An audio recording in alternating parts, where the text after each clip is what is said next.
नमस्कार, मैं हूं यश खुराना। स्वागत है आपका खबर फास्ट में। सरकार ने अनलॉक 4.0 के लिए गाइडलाइंस जारी कर दी है।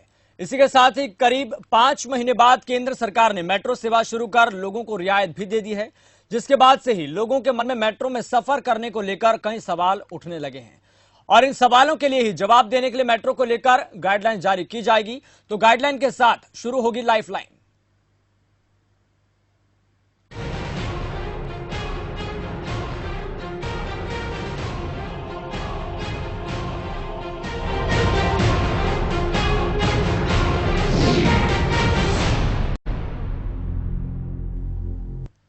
अनलॉक 4.0 में दिल्ली मेट्रो के संचालन की अनुमति दे दी गई है। 7 सितंबर से दिल्ली मेट्रो पटरी पर फिर से दौड़ते हुए नजर आएगी। थोड़ी ही देर में केंद्रीय शहरी मंत्री हरदीप सिंह पुरी अनलॉक 4 में मेट्रो सेवाएं शुरू करने को लेकर विस्तृत एसओपी और गाइडलाइंस जारी करेंगे। इसी से मेट्रो में इस यात्रा से जुड़े सारे सवालों के जवाब भी लोगों को मिलेंगे कि आखिरकार किन गाइडलाइंस को फॉलो करना है, किस बातों का अनुसरण करना है। जाहिर है, स्वाभाविक है कि कोरोना वायरस के दौर में दिल्ली मेट्रो का सफर पहले जैसा तो बिल्कुल नहीं रह जाएगा, लेकिन लोगों के लिए राहत भरी बात यह होगी कि उनके आने जाने का पुराना साधन उन्हें मिल जाएगा। यह बड़ी बात यहां पर यह देखने को मिलेगी। तो थोड़ी ही देर में आपको बता दें कि केंद्रीय शहरी मंत्री हरदीप सिंह पुरी इस संबंध में एसओपी जारी करेंगे, गाइडलाइंस जारी करेंगे कि आखिरकार आपका सफर कैसे रहने वाला है। आपको ग्राफिक्स के जरिए समझाते हैं कि आखिरकार किस तरीके से इसको संबंध में जारी की जा सकती है। एंट्री गेट पर सोशल डिस्टेंसिंग वार्निंग के लिए स्टिकर लगेंगे। मास्क के बिना एंट्री बिल्कुल भी नहीं होगी। जिस तरीके से सरकार ने पहले ये सभी जारी कर रखा है कि अगर आप सार्वजनिक जगहों पर जाते हैं तो मास्क लगाना अनिवार्य है, ठीक इसी तरीके से भी आपको यहां पर अनुसरण करना होगा। रेड जोन के अंदर आने वाली मेट्रो पर नहीं रुकेगी मेट्रो। ये बड़ी जानकारी है इस संबंध में। तो लगातार आपको यही समझाने का प्रयास कर रहे हैं कि आपकी लाइफलाइन तो आपको मिल जाएगी, यानी कि आपको मेट्रो तो मिल जाएगी, आप सफर कर पाएंगे, लेकिन आपको बहुत एहतियात के साथ सफर करना होगा, क्योंकि परिस्थितियां पहले से बहुत ज्यादा अलग हैं, सिचुएशन बहुत अलग है। और इसी संबंध में विस्तृत जानकारी लेकर केंद्रीय शहरी मंत्री थोड़ी देर में एसओपी और गाइडलाइंस जारी करेंगे।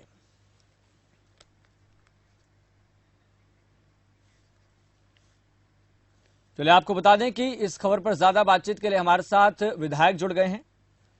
वीरेंद्र सिंह कादयान दिल्ली कैंट से हैं। वीरेंद्र जी, सबसे पहले आपका बहुत बहुत स्वागत खबर फास्ट पर।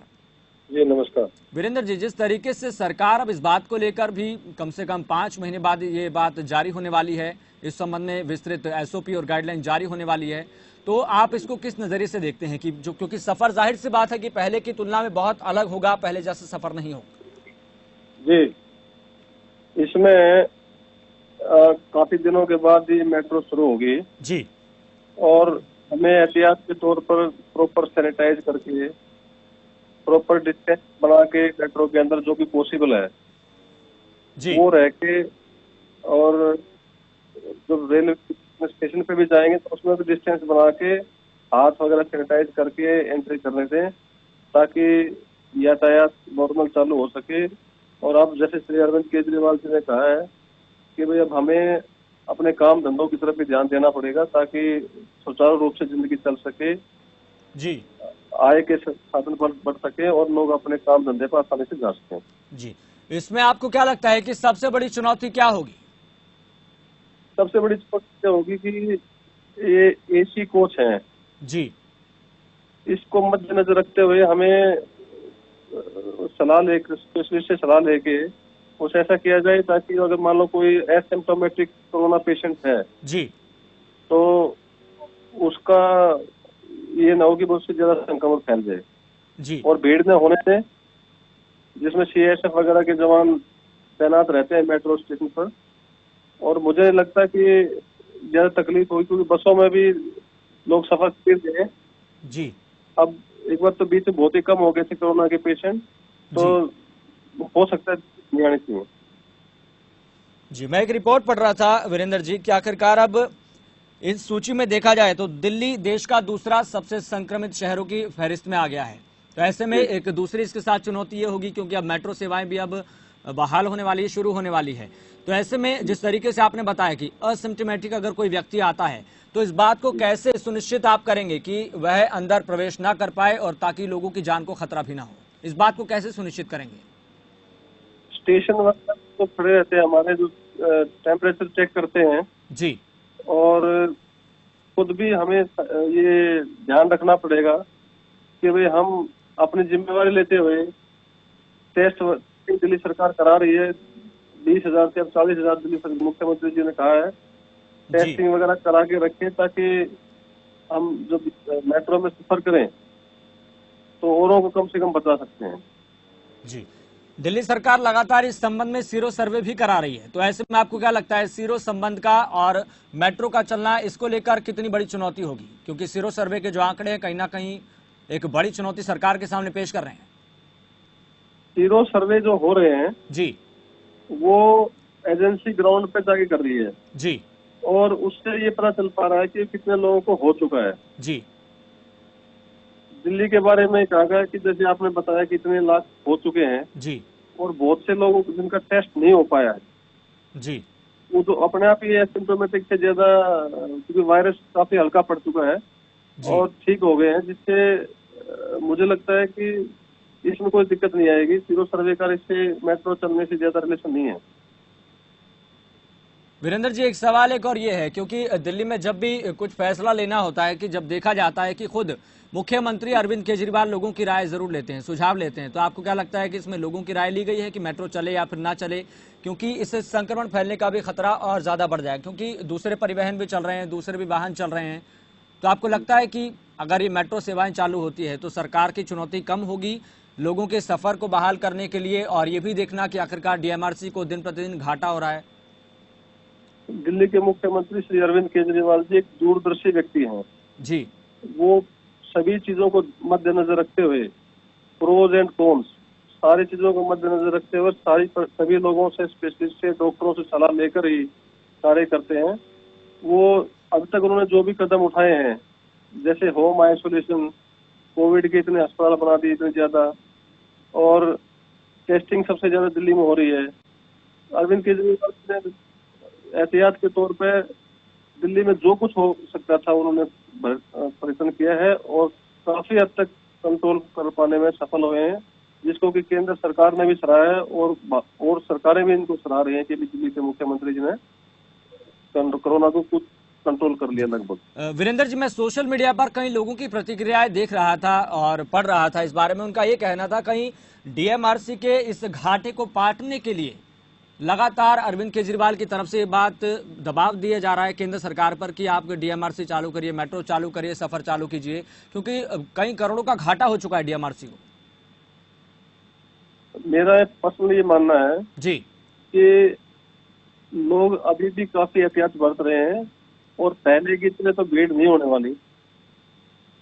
जो मेट्रो में लोग सफर करेंगे उनको सोशल डिस्टेंसिंग का पालन करवाया ही जाएगा।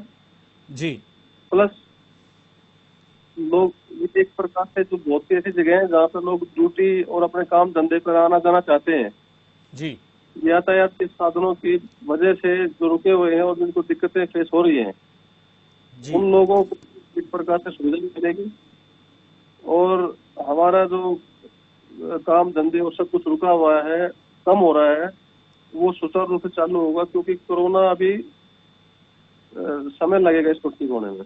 जी वीरेंद्र जी, एक चीज और आपसे जानना चाहते हैं, कहीं ऐसा तो नहीं कि जाहिर सी बात है और जग जाहिर बात है कि आखिरकार डीएमआरसी को घाटा हो रहा है, और ऐसे में कहीं अपना किराया वसूलने के लिए, अपने घाटे को पाटने के लिए, कहीं ऐसा तो नहीं कि मेट्रो का किराया भी बढ़ जाएगा?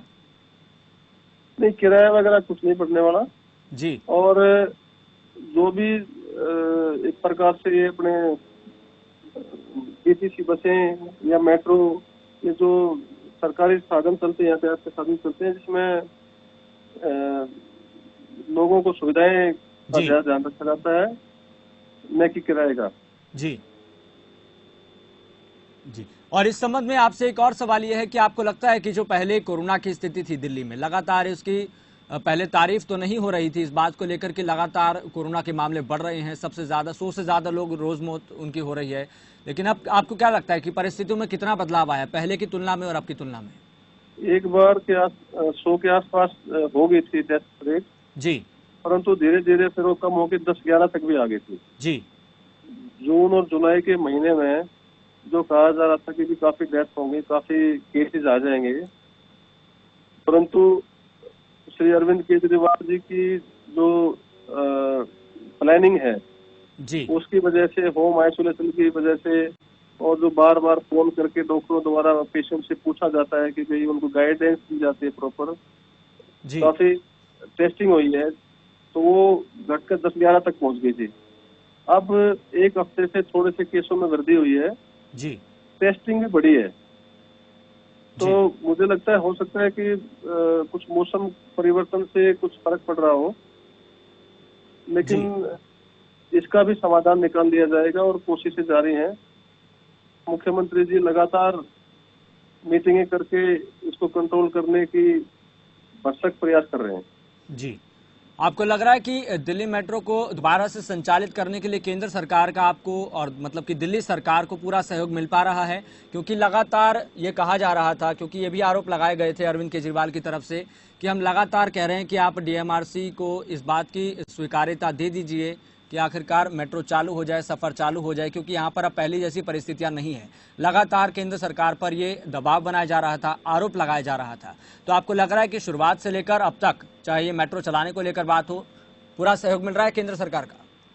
देखिए, मैं कहूँगा दिल्ली के मुख्यमंत्री श्री अरविंद केजरीवाल जी एक दूरदर्शी व्यक्ति हैं। जी उन्होंने अब तक जो भी योजनाएं जनहित में उतरी हैं, उनमें एक बार बाधाओं का सामना जरूर करना पड़ा है, जी चाहे वो होम आइसोलेशन की बात हो या टेस्टिंग की बात हो।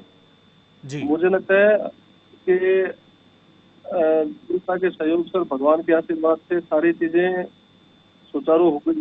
बाद में उन्हीं लोगों ने, जिन्होंने शुरू में बाधाएं उत्पन्न करी, ये कहा कि मुख्यमंत्री जी की जो योजनाएं हैं वो सही है, और उन्होंने सराहा भी, यहाँ तक कि प्रधानमंत्री जी ने भी सराहना करी है कि अरविंद केजरीवाल जी ने जो कदम उठाए हैं वो सराहनीय है।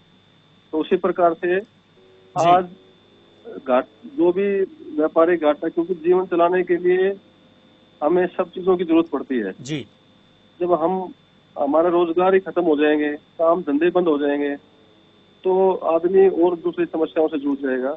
तो उन सब से निपटने के लिए अरविंद केजरीवाल की योजनाएं कारगर साबित होंगी, और आने वाले समय में इनको भी सराहा जाएगा, मैं ये मानता हूँ।